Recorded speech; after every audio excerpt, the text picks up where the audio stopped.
Assalamualaikum warahmatullahi wabarakatuh. Halo teman-teman, perkenalkan kami dari Universitas Islam Indonesia, Fakultas Ilmu Agama Islam, Prodi Ekonomi Islam dengan saya sendiri, Miftahul Izi Sulistyo.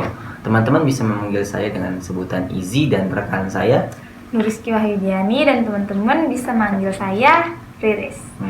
Nah, di sini kita akan membahas sedikit tentang gimana sih mekanisme manajemen wakaf yang ada di negara Bangladesh dan negara tetangga kita, yakni Brunei Darussalam. Nah, sebelum kita membahas lebih lanjut tentang manajemen wakaf, ada baiknya kita mengetahui dulu arti wakaf itu.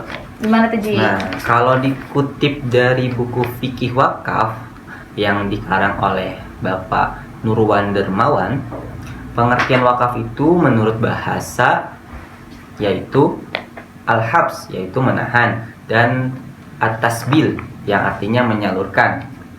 Nah, itu secara bahasanya. Kemudian secara sederhana atau secara istilahnya, wakaf itu adalah menahan suatu barang yang nanti akan disalurkan manfaatnya oleh pengurus zakat atau nazir pada orang-orang yang berhak dalam rangka mendekatkan diri kepada Allah Subhanahu wa taala. Itu. Nah, terus hukum wakaf dalam Islam tuh gimana tuh? Oh iya, kalau hukum wakaf dalam Islam itu sunnah yang dianjurkan oleh Nabi. Nah, itu ada dalilnya, Riz. Dalilnya itu ada di surat Yasin ayat 12. Apa bunyinya? Inna nahnu nuhyil mauta wa naktubu ma qaddamu wa asarahum wa kulla syai'in ahsaynahu fi imamin mubin. Yang artinya, nih saya bacain ya. Sungguh kamilah yang menghidupkan orang-orang yang mati, dan kamilah yang mencatat apa yang telah mereka kerjakan dan bekas-bekas yang mereka tinggalkan. Dan segala sesuatu kami kumpulkan dalam kitab yang jelas atau Lauhul Mahfuz. Nah, dari ayat ini, dari ayat tadi, ya ayat apa tadi? Yasin ayat 12. Nah, Syekh Profesor Dr. Khalid bin Ali Al-Musyaiqih berkata nih, di antara bekas yang ditinggalkan oleh orang yang telah wafat adalah wakaf. Nah, sehingga secara umum wakaf juga termasuk dalam bentuk tolong-menolong kepada sesama. Nah, ini juga ada dalilnya, yaitu Al-Maidah ayat 2 yang bunyinya wa ta'awanu 'alal birri wat taqwa. Artinya itu, dan tolong-menolonglah kamu dalam mengerjakan kebajikan dan takwa. Nah, gitu pengertiannya secara ringkas. Oh ya, tadi saya juga belum jelasin kalau apa aja sih sesuatu yang bisa diwakafkan. Nah, untuk teman-teman yang belum tahu, jadi sesuatu yang bisa diwakafkan dalam fikih wakaf yaitu bisa tanah, uang, atau bahkan kendaraan, atau bisa bahkan pendidikan. Seperti contohnya Al-Azhar di Kairo, Mesir. Kemudian juga bisa wakaf berupa sumur yang pernah dilaksanakan oleh sahabat Rasulullah, yakni Utsman bin Affan ya. Yang sumurnya itu Masih dipakai sampai sekarang. Kemudian juga ada wakaf kebun yang ada di Khaybar yang pernah diwakafkan oleh Umar. Jadi budaya wakaf ini sebenarnya sudah ada dari zaman dahulu, dan budaya ini telah dilakukan turun-temurun oleh para sahabat, tabi'in dan tabi'in. Nah, begitu. Oh, jadi wakaf ini kayak amal jariah ya? Nah, jelas tentu, karena ada sifat menahan di situ. Nah, ketika sudah ditahan, berarti jangan ditahan saja, tapi dimanfaatkan dan dikelola agar menjadi manfaatnya tersebar luas gitu ya. Gitu. Nah, itu tadi pengertian dan hadis seputar wakaf. Nah, terus sekarang rukun dan syarat wakaf tuh gimana tuh? Nah, jadi ketika kita berwakaf pasti ada syarat prasyaratnya ya, ada rukunnya. Nah, mungkin saya akan menjelaskan wakaf dan rukunnya wakaf dulu. Jadi teman-teman, wakaf itu ada rukunnya dan syaratnya. Rukunnya itu ada berapa? Ada 4. apa saja? Yang pertama itu wakif, alias orang yang berwakaf. Manusianya, orang yang melakukan pemberian itu disebut dengan wakif. Kemudian ketika kita berwakaf pasti kita ada sesuatu yang diberi, ada benda yang diberi, ada fisiknya. Apa itu yang biasa kita sebut dengan mauquf. Jadi ada orangnya tadi disebut wakif, kemudian bendanya disebut mauquf, lalu ada penerimanya. Jadi kalau ada orang memberi, terus ada yang diberi, lalu ada yang menerima pemberiannya. Nah, itu disebut apa? Disebut mauquf alaih, atau biasanya orang pondok sebut itu mauquf alaih. Nah, nggak usah pakai alaih, tapi alaih aja. Itu biasanya.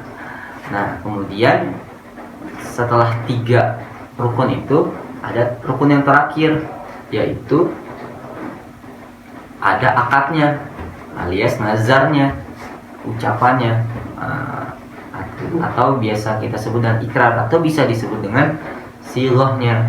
Nah, itu rukun dari wakaf itu. Jadi ada 4. Apa aja tadi? Yang pertama wakif, kemudian mauquf, lalu ada mauquf alaih, dan terakhir adalah akad atau ikrarnya. Terus nadir itu apa, nazir? Oh iya, kalau nazir itu badan yang mengurusi wakaf itu, Riz. Jadi pihak ketiga mungkin kita bahasakannya. Jadi kita memberikan wakaf, bukan. Jadi kita memberikan, misalnya kita ingin memberikan wakaf uang untuk pendidikan misalnya. Nah, uang ini kita serahkan pada nazir. Sebab kita wakif, uangnya diserahkan ke nazir. Nah, itu yang disebut ditahan itu. Jadi yang mengelola itu adalah nazir. Nazir itu sendiri, bukan kita yang mengelola, tapi kita percayakan kepada nazir. Nah, nazir itu bisa dari badan swasta atau yang berdiri sendiri, atau badan yang di bawah pemerintah. Yang di bawah pemerintah. Nah, begitu. Kemudian tadi rukun ya. Nah, kemudian syaratnya nih, mungkin sedikit saya jelaskan tentang syaratnya. Syarat wakaf itu ada macam-macam jenis-jenisnya. Nah, untuk syarat yang berwakaf sendiri ada syaratnya. Terus syarat dari untuk bendanya sendiri atau mauqufnya tadi juga ada syaratnya. Dan bahkan syarat untuk penerimanya juga ada syaratnya. Nah, jadi gimana tuh? Wakaf itu nggak sembarangan. Jadi sebenarnya wakaf itu sesuatu yang sedikit sulit kalau kita menjalankannya nggak sungguh-sungguh ya. Karena nazir itu juga untuk mengurusi wakaf itu nggak gampang.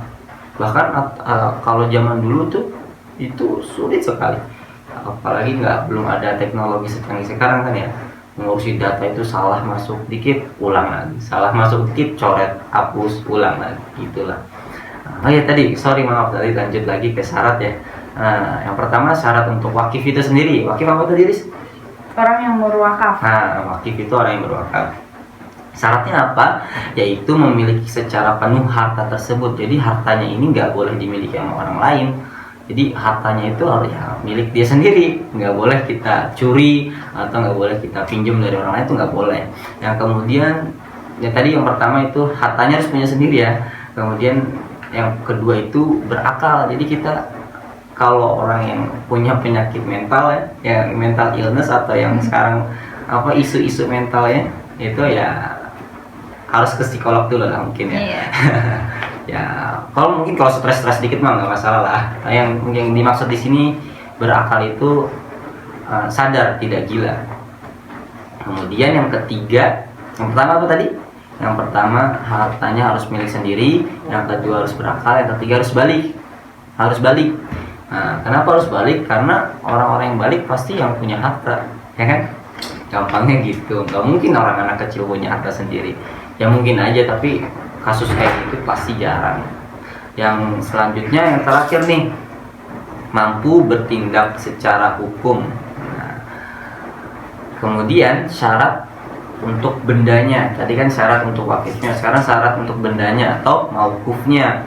Nah, jadi syaratnya ini adalah harus barang berharga, nggak boleh barang yang misalnya kita nemu mainan di jalan terus kita wakafkan. Nah, itu juga nggak masuk itu. Jadi harus harta berharga kayak tanah, emas, surat berharga, dan lain-lain.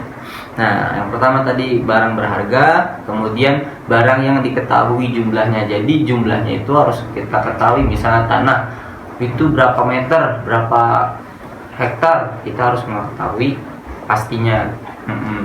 Selanjutnya, setelah mengetahui jumlahnya, itu dimiliki oleh orang yang berwakaf. Jadi wakafnya itu harus dimiliki sama orang yang berwakaf itu.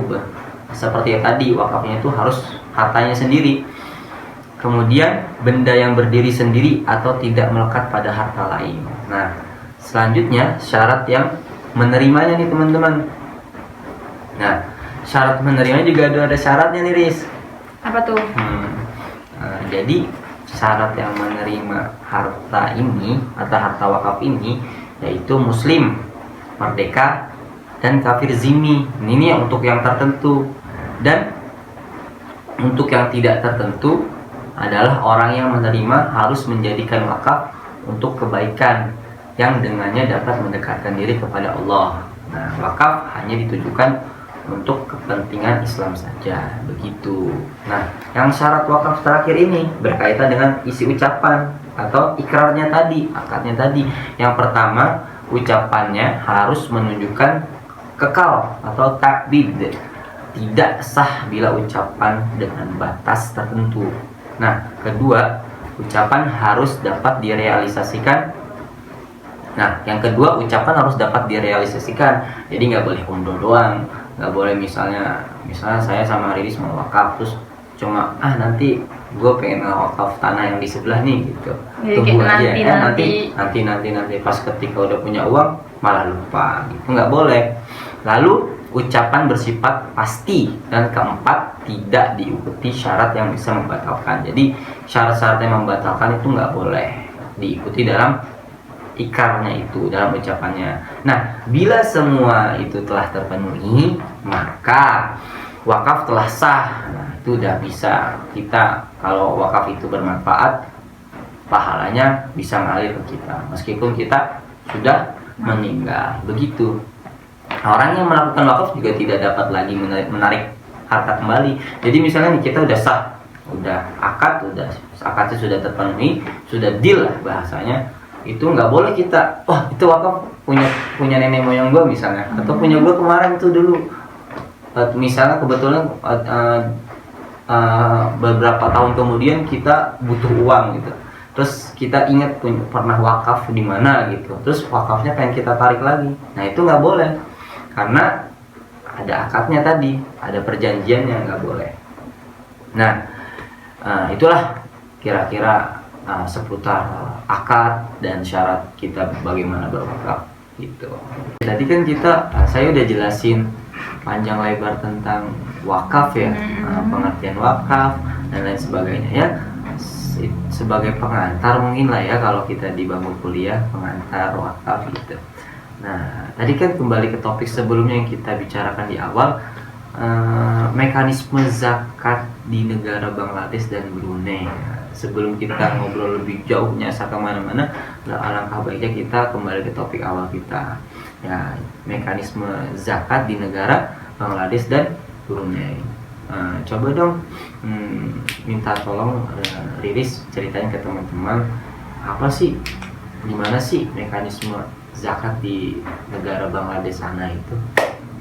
Nah, jadi Bangladesh itu adalah suatu negara yang ada di Asia Selatan, menduduki peringkat 4 dengan muslim terbanyak di dunia. Jadi 90,2% penduduk Bangladesh itu beragama muslim. Nah, tapi seperti kita ya, mayoritasnya muslim. Nah, tapi di Bangladesh itu sering terjadi bencana alam seperti banjir dan angin topan. Nah, maka dari itu di Bangladesh itu tuh sering terjadi masalah ekonomi. Nah, sama pakar-pakar ekonomi yang ada di Bangladesh berpikir nih akhirnya untuk gimana sih cara kita buat mencari jalan keluar, Berunding lah ya. ya berunding untuk mengatasi masalah sosial yang ada di Bangladesh. Nah, sama Profesor M. Amanan, dia mendirikan Social Islamic Bank Limited atau SIBL. Nah, si SIBL ini berdiri mandiri untuk mengatasi dan mengelola wakaf yang ada di negara Bangladesh gitu. Nah, tadi kan aku diceritain yang di negara Bangladesh kan. Terus gimana nih kalau misalnya di negara Brunei? Mekanismenya gimana, sejarahnya? Aduh, ngomong lagi nih berarti. Yanti ya, tadi kan Riris sudah cerita ke teman-teman tentang apa negara Bangladesh ya, yang ada di Asia Selatan. Meskipun bukan ASEAN, tapi tetap tetangga kita. Nah, sekarang gantian nih saya mau ceritain ke teman-teman tentang Brunei, tetangga dekat kita sebelah utaranya Kalimantan. Gimana mekanisme zakat di sana? Jadi Brunei itu letaknya yang tadi saya jelaskan, yang saya tadi bilang itu sebelah utaranya Indonesia, lebih tepatnya di Kalimantan. Brunei itu dulu ketika berwakaf, orang-orangnya langsung kepada nazir yang tidak di bawah pemerintah. Tapi semenjak tahun 1955 atas perintah Sultan Muhammad Tajuddin Ibni almarhum Sultan Omar Ali Saifuddin itu membuat undang-undang yang mengurusi tentang wakaf itu sendiri. Nah, semenjak itulah perwakafan di Brunei semakin rapih, semakin tertata. Nah, kemudian dampak dari manfaat dari tertatanya perwakafan di negara Brunei itu berdampak langsung ke masyarakatnya yang ada di Brunei. Dampak dari rapihnya sistem perwakafan di Brunei itu mengakibatkan hasil pengelolaan wakaf di negara Brunei memberikan kesejahteraan sosial, namun belum memberi dampak aspek secara ekonomi. Nah, meskipun hampir 70% manfaat dari kesejahteraan sosial dirasakan pada aspek keagamaan. Jadi di ASEAN ini memang Brunei Darussalam itu terkenal sama ajaran Islam yang benar-benar didirikan, selain Malaysia dan Indonesia ya. Nah, hal ini disebabkan oleh banyaknya pewakif yang menyalurkan wakafnya dengan tujuan untuk kegiatan ibadah. Jadi memang keimanan, mungkin ya tingkat keimanan orang-orang di Brunei sana itu memang tinggi, yang jangan dibandingkan dengan negara kita. Mungkin negara kita masih berproses untuk ke sana, tanpa memandang sebelah mata negara kita yang dibilang tanda kutip Islam KTP, tapi tidaklah. Negara kita sedang berproses ke sana. Nah, kalau badan yang mengurus wakaf yang di Bangladesh itu kan SIBL, dia berdiri mandiri tuh sebagai bank yang mengurus wakaf. Kalau di Brunei gimana tuh? Oh, kalau di Brunei mekanisme zakat itu nggak langsung diurusi sama satu badan wakaf, tapi ada namanya MUIB. Nah, apa itu MUIB? Yaitu Majelis Ugama Islam Brunei. Nah, Majelis Ugama Islam Brunei ini atau yang disingkat MUIB ini punya divisi yang khusus mengurusi atau mengawasi mekanisme zakat di sana. Nah, apa aja sih zakat wakaf yang ada di Brunei? Nah, ternyata nazir-nazir yang ada di Brunei itu bukan hanya satu, tapi ada 3. Nah, yang pertama ini Majelis Ugama Islam Brunei yang tadi yang saya jelaskan. Nah, ini selaku nazir resmi dari negara di bawah perintah sultannya, di bawah perintah rajanya. Yang kedua itu lembaga berbadan hukum. Ya, bahasanya ya swastanya lah, tapi ini mereka bergerak di bidang pendidikan. Jadi wakafnya itu berupa biaya-biaya pendidikan alias beasiswa. Nah, yang ketiga ini, yang universitas tadi pendidikan itu diurusi oleh College University Perguruan Ugama Sri Begawan atau yang disingkat KUPUSB yang mengelola wakaf tarbiyah atau wakaf pendidikan. Nah, yang ketiga ini nazir perorangan. Nah, jadi ada nazir yang nggak langsung ke resmi ke negaranya, ya sama kayak di Indonesia lah, ada yang kayak gitu-gitu, yaitu pengurus masjid yang tergabung di dalam program wakaf melalui masjid. Nah, itu cara ya seputar Brunei lah. Nah, itu tadi seputar mekanisme manajemen wakaf yang ada di negara Bangladesh dan negara Brunei. Jadi emang wakaf di dua negara ini itu sudah cukup sangat berperan untuk membantu menyelesaikan masalah ekonomi yang ada di sana. Seperti di negara Bangladesh itu contoh suksesnya itu adalah pelaksanaan wakaf produktif, yakni wakaf uang yang dikelola oleh SIBL tadi, Social Islamic Bank Limited. Gitu. Nah, itulah semoga ya harapan kita negara Indonesia itu bisa menjadi negara yang memaksimalkan potensi wakaf ini, karena jika dimaksimalkan potensi ini sangatlah besar.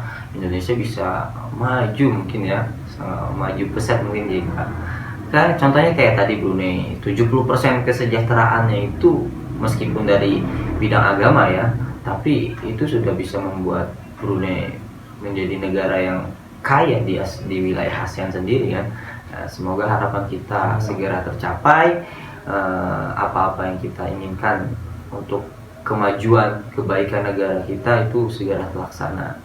Nah, mungkin diskusi obrolan kita sampai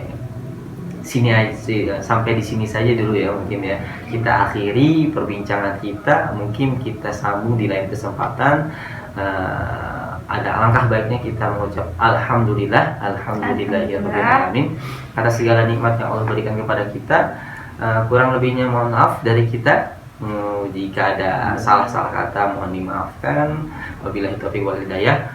Wassalamualaikum warahmatullahi wabarakatuh. Dadah.